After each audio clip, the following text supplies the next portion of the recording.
नहीं नहीं नहीं, एक ही है। जी नमस्कार साथियों, हमारे सहयोगी सांसद और गुजरात प्रदेश कांग्रेस कमेटी के अध्यक्ष श्री शक्ति सिंह गोहिल जी एक बहुत बड़ा धमाकेदार तथ्य आपके सामने लाए हैं, जिससे कि जो अभी तक राहुल गांधी जी, मल्लिकार्जुन खड़गे जी लगातार सवाल पूछते आए हैं प्रधानमंत्री से और भारतीय जनता पार्टी से कि ये सरकार और ये प्रधानमंत्री किसी एक दोस्त के लिए सत्ता में बैठे हैं, उन सवालों के कई जवाब आज के इस, मैं फिर से दोहराता हूं, धमाकेदार प्रेस वार्ता में आपको मिलेंगे। मैं ज़्यादा समय नहीं लूंगा। शक्ति सिंह गोहिल जी कागज़ों के साथ गुजरात से विशेष तौर पे यहाँ आए हैं इस प्रेस वार्ता को संबोधित करने। थैंक यू पवन भाई।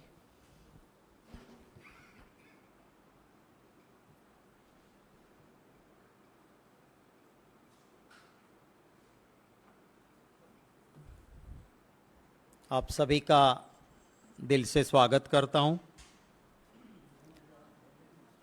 मैं जानता हूं कि प्रेस और मीडिया के साथियों के लिए इवनिंग इजी होती है और मॉर्निंग थोड़ी मुश्किल होती है, पर मेरे पास कोई चारा नहीं था। फ़्लाइट मुझे 1 बजे पकड़ना है और 3 बजे मुझे अहमदाबाद पहुंचना था और कोई फ़्लाइट का ऑप्शन नहीं था, इसलिए आपको सुबह 11 बजे मैंने कष्ट दिया है। मैं आपको मैंने एक डॉक्यूमेंट भी शेयर किया है, उसके रिलेवेंट पैराग्राफ्स भी मैं आपको बताऊंगा। जिस तरह से भय मुक्त भ्रष्टाचार हो रहा है, आपको जान के ताज्जुब होगा कि बिल्कुल लूट मचाई है। 3,900 करोड़ 3,900 करोड़ जैसे अपना माल हो और कोई उठा ले, वो उठाया। जो क्रॉनिज्म चल रहा है, नरेंद्र मोदी जी के आशीर्वाद से, उनकी मिलीभगत से, उनकी वजह से, उनकी मैं बात आपके सामने रखना चाहता हूं। गुजरात में एक PPA, power purchase agreement,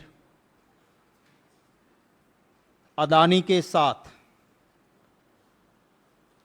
Adani power Mundra limited के साथ जीओजी का मतलब गवर्नमेंट ऑफ गौतम नहीं, government of Gujarat. Government of Gujarat ने साइन किया पीपीए। उसमें एक कंडीशन थी कि जो भी एनर्जी चार्जेस देने हैं, वो जो इंडोनेशिया से कोल आएगा, उस कोल की प्राइस तय होगी और उसके आधार पे energy charges Adani Mundra power limited को दिया जाएगा। ये पावर परचेज एग्रीमेंट साइन हुआ।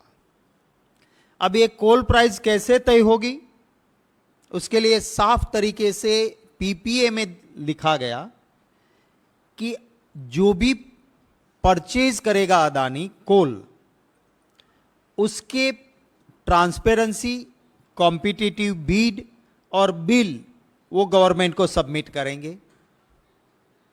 और गवर्नमेंट जो इंटरनेशनल मार्केट में प्राइस करने के लिए एक सर्किट है आर्गुस के दाम और अदानी पावर मुंद्रा लिमिटेड ने परचेज किए हुए बिल दिए हैं, उनका कंपैरिजन होगा। अगर आर्गुस से कम है तो वही पैसा मिलेगा, अगर आर्गुस से ज्यादा बिल है तो भी आर्गुस से ऊपर उसे एनर्जी चार्जेस नहीं मिलेंगे। ये साफ पीपीए था। आपको ताज्जुब होगा कि 5 साल तक अदानी पावर मुंद्रा लिमिटेड ने बिल सबमिट नहीं किए, डॉक्यूमेंट्स दिए नहीं, ट्रांसपेरेंसी की बात नहीं की, और सिलेक्टेड लोगों से मैंने अपर सर्किट में खरीद किया है, मुझे एनर्जी चार्जेस दे दो। और सरकार देती रही, करोड़ों करोड़ों रुपया देती रही, और यह भी फिर भी बाहर नहीं आता। ये जो मैंने आपको कागज दिया है वो बाहर नहीं आता। क्यों आया? कि हिडनबर्ग की रिपोर्ट आई, सुप्रीम कोर्ट में कमेटी रखने की बात आई, कुछ लोगों को पता चल गया कि अदानी को ये करोड़ों रुपए दे रहे हैं, उन्होंने आरटीआईज की, सेबी इन्वेस्टिगेट करेगी, डर लगा। फिर अधिकारी मिले कि हम तो 5 साल के से इसको लूटने देते हैं, बड़े बॉसेस के किए बिना तो हो नहीं सकता ना। जब तक मोदी जी या मुख्यमंत्री नहीं कहेंगे, कोई अधिकारी, आईएएस अधिकारी इतना रिस्क नहीं लेता। वो देते रहे थे। फिर डर लगा कि कहीं ना कहीं बात खुल गई तो कल जेल में हमें जाना पड़ेगा। तो ये खत लिखा गया। मैं आपको, जो मैंने आपको डॉक्यूमेंट दिया है, उसके पहले पन्ने के 3rd लाइन के लिए आपका अटेंशन इनवाइट करूंगा। 1st page 3rd line, bottom से ऊपर जो पैराग्राफ है। In the implementation stage above interim mechanism, it is observed that rate at which coal is being purchased by APMAUL माने Adani port Mundra limited significantly higher than the actual market, real market से काफी ऊपर आप दिखा रहे हो। Market value at which coal is being traded in Indonesia, GUVNL, इसका मतलब है गुजरात ऊर्जा विकास निगम लिमिटेड, पर गुजरात में कहते हैं कि GUVNL माने Gautam Urja Vikas Nigam limited, has been repeatedly seeking, सरकार बार बार मांग रही है। क्या मांग रही है? Documents, invoices, reports with regard to the reference being taken by Adani Port Mundra Limited in procurement of coal through spot market inquiry। हम बार बार मांग रहे हैं, आप दे नहीं रहे हो। अगर वो नहीं दे रहे थे तो सरकार उसको 5 साल तक पैसे क्यों देने लगी? नाउ मैं आपको सिर्फ टाइम बचाने के लिए रिलेवेंट पैराग्राफ्स में, माने 2nd पेज पे 3रे पारा पे आप आ जाइए।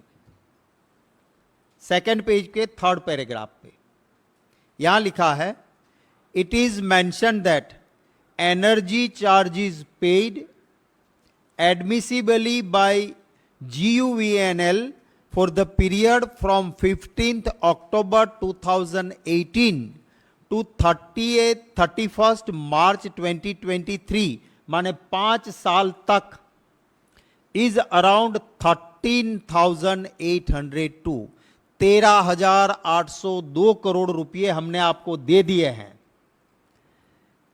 कंसिडरिंग सर्क base rate on 13 June 2022 around 12,364 crores, while payable amount as per the आर्गूज रेट, ये कहते हैं कि हमने 13,802 करोड़ आपको दे दिए, आपने कोई बिल सबमिट नहीं किए थे।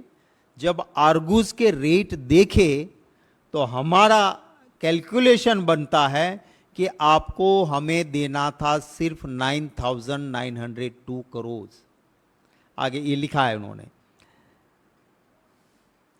considering the Argus index as a base rate work out to around 9,902 crores. GUVNL submission and request under the petition was to consider only prudent cost of the coal. सही price हमें करनी थी. हमने आपको 13,802 करोड़ रुपया दे दिया. हकीकत में आपका बनता था 9,902 करोड़, माने 3,900 करोड़ आपको हमने ज्यादा दे दिए. फिर वो कहते हैं, इसके नीचे वाले पैराग्राफ पे आ जाइए. The matter with regard to the interim mechanism for ad hoc payment was examined by the board of GUVNL and need was felt to review the methodology in the interim mechanism in the view of excess payment made to Adani Port Mundra Limited. अब ये request करते हैं इनको,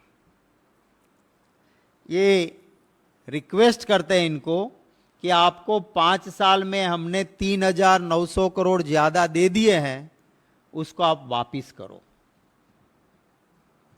अगर supreme court की committee नहीं बनती, अगर हिडनबर्ग की रिपोर्ट नहीं आती, अगर कुछ लोग आरटीआई नहीं करते, तो ये खत लिखते नहीं और 3,900 करोड़ अदानी को गवर्नमेंट के पैसे, और ये भी पावर परचेज एग्रीमेंट के, तो ये पैसे किसके ऊपर जाएंगे? हमारे उन गुजरातीज के ऊपर जिन्होंने भाजपा की सरकार बनाने में मदद की थी. ऐसे गुजरातीज के ऊपर ये पैसे 3,900 करोड़ जा रहे हैं. हमारी मांग है कि ये और कुछ नहीं है, मनी लॉन्ड्रिंग है. इस खत को देखते हुए साफ निकलता है कि लूट है. 3,900 करोड़ की लूट, ये मनी लॉन्ड्रिंग है. और इसके लिए क्या वहां पे ईडी को नहीं जाना चाहिए? कहाँ वहां पे सीबीआई को नहीं जाना चाहिए? सेबी जो इन्वेस्टिगेट कर रही है, क्या ये सेबी के लिए भी जरूरी नहीं है कि इसको इन्वेस्टिगेट करें? हमारा दूसरा सवाल है कि कोई अधिकारी 5 साल तक उस आदमी को जिसको पावर परचेज एग्रीमेंट के तहत बिल देना था, डॉक्यूमेंट्स देना था, ट्रांसपेरेंट बिडिंग की सारी हकीकत देना था, वो नहीं देते हैं और 13,902 करोड़ रुपए उसको दिए जाते हैं. वो कोई अधिकारी तय नहीं कर सकता है. तो वो किसके कहने से दिए गए? चीफ मिनिस्टर के कहने से, प्रधानमंत्री के कहने से, या किसके कहने से दिए गए थे? उसका जवाब हम मांगते हैं. इसे साफ दिखता है कि जो पार्लियामेंट में स्लोगन चलते थे, मोदी अदानी भाई भाई, देश बेच के खाई मलाई, ये इसका सबसे बड़ा नमूना है. हम ये भी मांग करते हैं कि आपने डर के मारे एक खत तो लिख दिया, पर आज तक 3,900 करोड़ में से वापिस कितने पैसे आए? और इसका इंटरेस्ट लेने में सरकार को इंटरेस्ट है या नहीं है? इस पूरे खत में कहीं नहीं लिखा है कि 3,900 करोड़ आपसे वसूल लेने हैं, 5 साल में दे दिए हैं, उसका इंटरेस्ट, उसका ब्याज इस रेट से लगेगा, वो कहीं पर नहीं लिखा है. तो इसके लिए भी जिम्मेवार कौन? ये कुछ हमारे सवाल हैं. आपके कोई प्रश्न होंगे तो उनका स्वागत है. मैं पवन भाई थोड़ा इंग्लिश में जरूरत है इंग्लिश में बोलने की? नहीं, ठीक.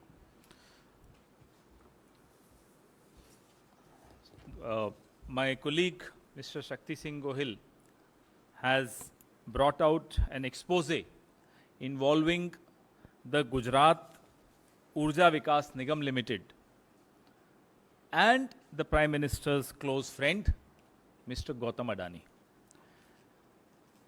The norms are very clear under the PPA, which was signed between Gujarat Urja Vikas Nigam Limited and Mr. Gautam Adani, that the coal procured by Gautam Adani from Indonesia or wherever he procures it from, he has to furnish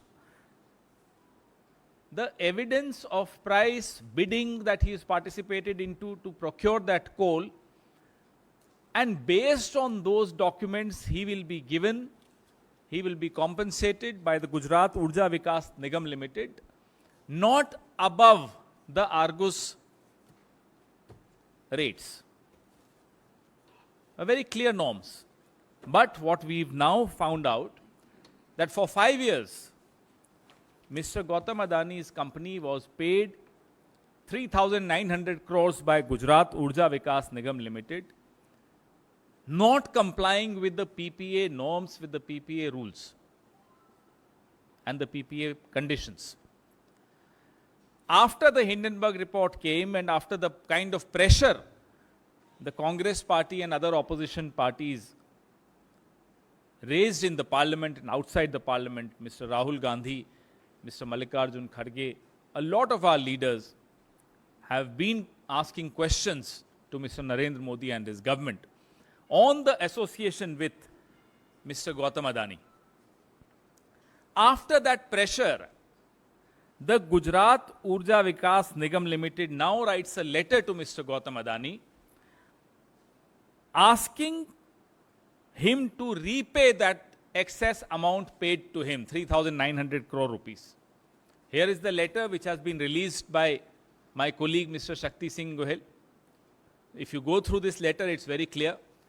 Our questions are, will the government agencies who are very active against the opposition leaders, will they knock at the door of these companies of Mr. Gautam Adani? Our question is the government actually serious to recover this 3,900 crores, which at the end of the day will have to be paid by the honest taxpayer, honest consumer of electricity in Gujarat, people who voted this government into power? Is the government interested in the interest amount on this 3,900 crore rupees for 5 years? They haven't mentioned the word interest. You and I borrow from a bank, we get several reminders for interest also. But this entire letter does not mention interest. Therefore, our doubt on the seriousness of this, of intent by the Gujarat Urja Vikas Nigam, are they really interested? Your questions, please. आप इसी पे सवाल पूछेंगे तो उचित रहेगा, बाद में बाकी चीजें ले सकते हैं.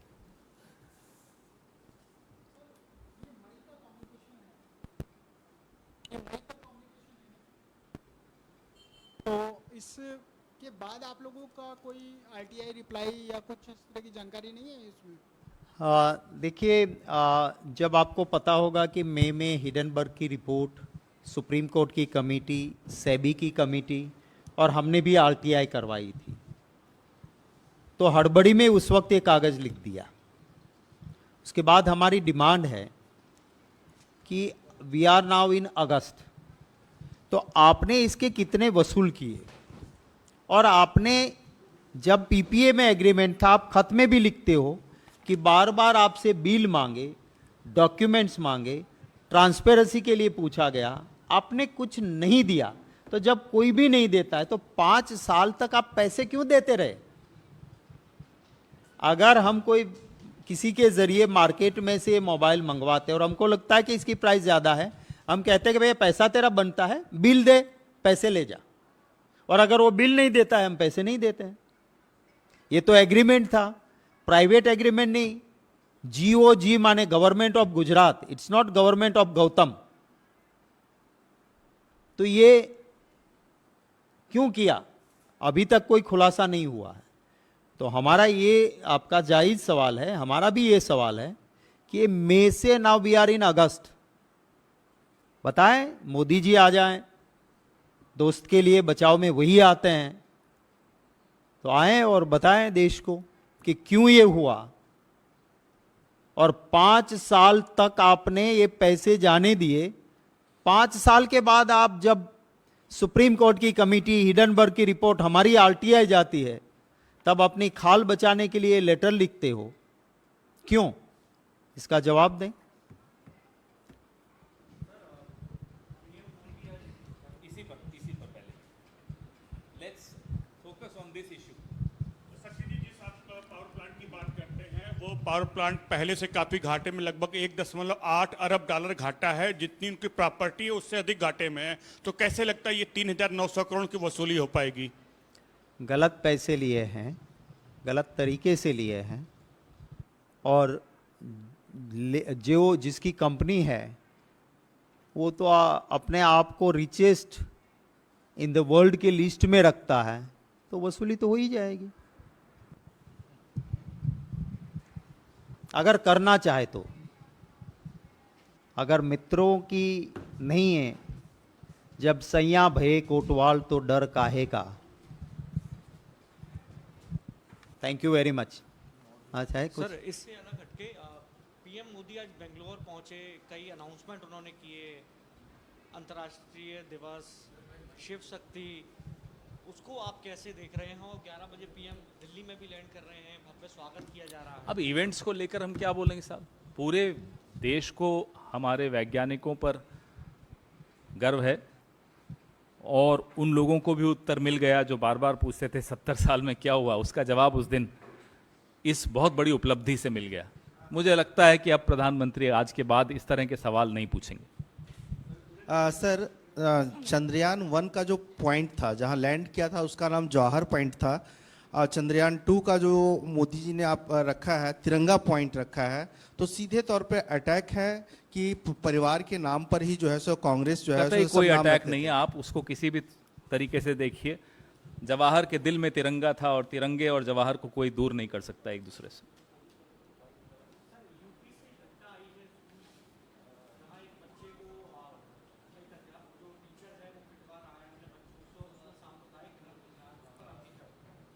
जो नफरत की पाठशाला इस देश में चलाई जा रही है,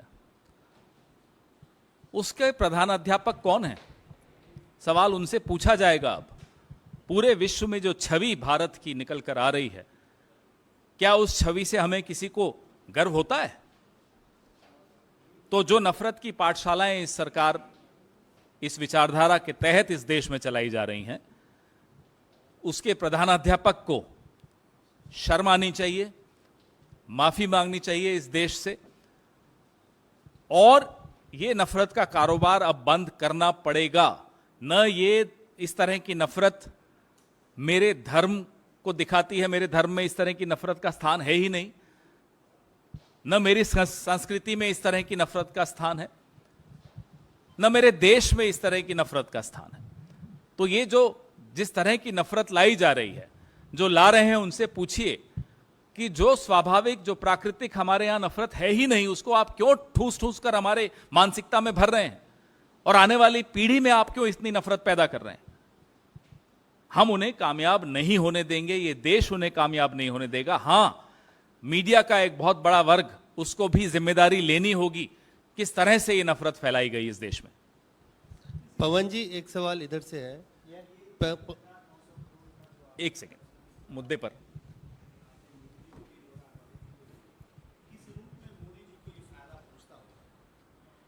देखिए, मोदी जी गुजरात से आते हैं, आज भी वहाँ पे सब जानते हैं कि बैकसीट ड्राइविंग उन्हीं का है। अगर आप भाई मुक्त भ्रष्टाचार नहीं करते हो, अगर आप खाते नहीं, खाने देते नहीं, तो आपके नाक के नीचे ये कैसे हो सकता है? मतलब साफ है कि आप आधा सच बोलते हो कि मैं खाता नहीं, खाने देता नहीं। पूरा सच ये है कि आप करोड़ों से कम खाते नहीं, सच बोलने वाले को चैन की रोटी खाने देते नहीं। ये सच्चाई है। पवन जी मेरा सवाल ये है कि पहली बार ऐसा हुआ है भारतीय लोकतंत्र में कि एक राज्यपाल एक चुने हुए मुख्यमंत्री को पत्र लिख के कहता है कि मेरे सवालों का जवाब दो, नहीं तो राष्ट्रपति शासन की सिफारिश कर दूंगा। पंजाब की घटना जी है। जी, मैंने देखा। क्या कहेंगे? इस पे क्या कहना है? आपके सामने है राज्यपालों और उपराज्यपालों की भूमिका पिछले 9 साल में आपने देखी। राज्यपाल का पद राजनैतिक पद नहीं होता, संवैधानिक पद होता है, उसकी एक गरिमा और मर्यादा होती है। लेकिन राज्यपाल अब सिर्फ केंद्र सरकार में बैठी सत्ताधारी पार्टी का नुमाइंदा बनकर अपने कर्तव्यों का निर्वहन करेगा, तो इसी तरह के उदाहरण आपके सामने आएंगे। एक देश में एक फेडरल स्ट्रक्चर है, उसका सम्मान, उसका कस्टोडियन राज्यपाल होता है। जब रक्षक ही भक्षक बन जाए संवैधानिक मर्यादाओं का, तो संविधान कहां तक बचेगा, कब तक बचेगा, ये एक बहुत बड़ा सवाल हमारे सामने है।